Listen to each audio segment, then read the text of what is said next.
Hello students, अभी polynomial के ऊपर एक और नया वीडियो मैं बना रहा हूँ। जैसे कुछ बच्चे बोल रहे थे उनको समझ में नहीं आ रहा है पॉलिनोमियल के बारे में, तो मैंने पॉइंट वाइज यहाँ पे दिखा रखा है। जैसे पॉइंट नंबर 1, पॉलिनोमियल जो होता है, polynomial comes from the word poly, that is many. Poly का मतलब होता है many, and nomial in this meaning term, so it means many terms. Polynomial का मतलब होता है कि more than two terms, right. एक इक्वेशन में जो होता है मोर देन टू टर्म्स रहते हैं, उसको पॉलिनोमियल बोलते हैं। A polynomial is made up of terms that are only added, subtracted और multiplied.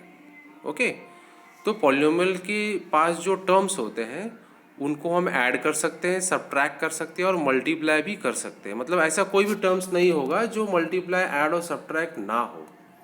A quadratic polynomial in x with real coefficient is of form ax square bx plus c। ये जो है आपको याद रखना है, ये बहुत इंपॉर्टेंट पॉइंट है कि क्वाड्रेटिक पॉलिनोमियल जो होता है उसका कोएफिशिएंट जो होता है ना, उसको हम स्टैंडर्ड फॉर्म भी बोलते हैं।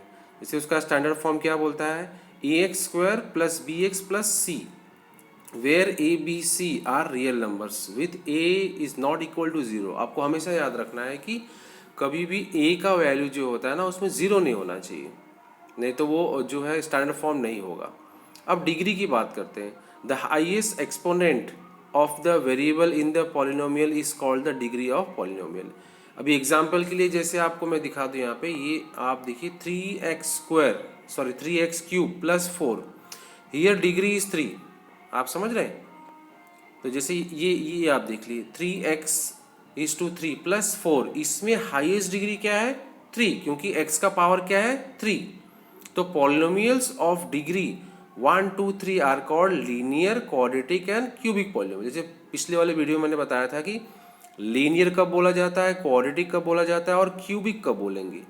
जब हाईएस्ट डिग्री 1 होगी तो वो लीनियर इक्वेशन होगा, जब हाईएस्ट डिग्री 2 होगा तो वो क्वाड्रेटिक होगा, और अगर हाईएस्ट डिग्री जो होता है 3 हो जाता है तो वो क्यूबिक पॉलिनोमियल बोला जाता है। Okay, now next point, a polynomial can have terms, a polynomial can have terms which have constant like 3, मतलब the numbers, constant numbers are numbers, right?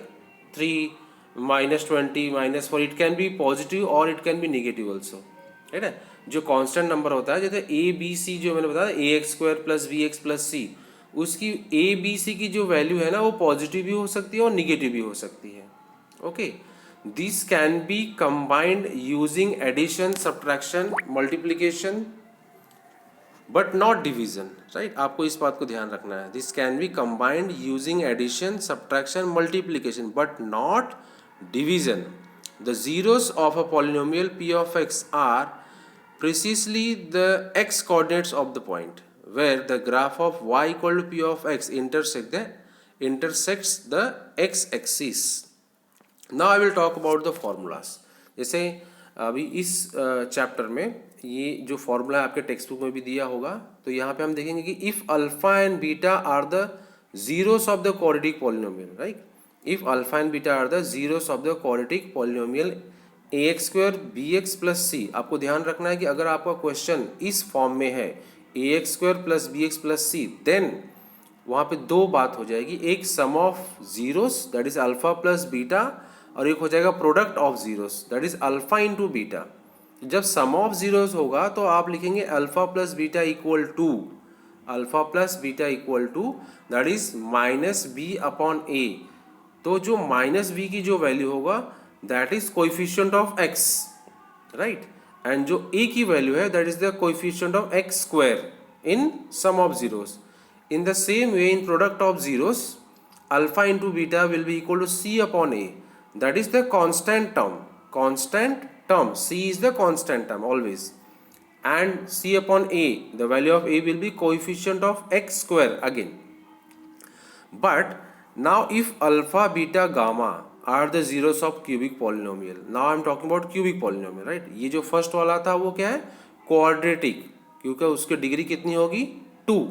अब क्यूबिक पॉलिनोमियल में डिग्री कितनी होती है? 3। हाईएस्ट डिग्री कितनी होती है? 3। I am talking about highest degree, always remember. So if alpha, beta, gamma are the zeros of the cubic polynomial ax cube plus bx square plus cx plus d equal to 0, then the formula will be alpha plus beta plus gamma equal to minus b upon a, where minus b will be coefficient of x square and a will be coefficient of x cube. I hope you have understood, and still if you are not understanding, I will give you more examples. Thank you.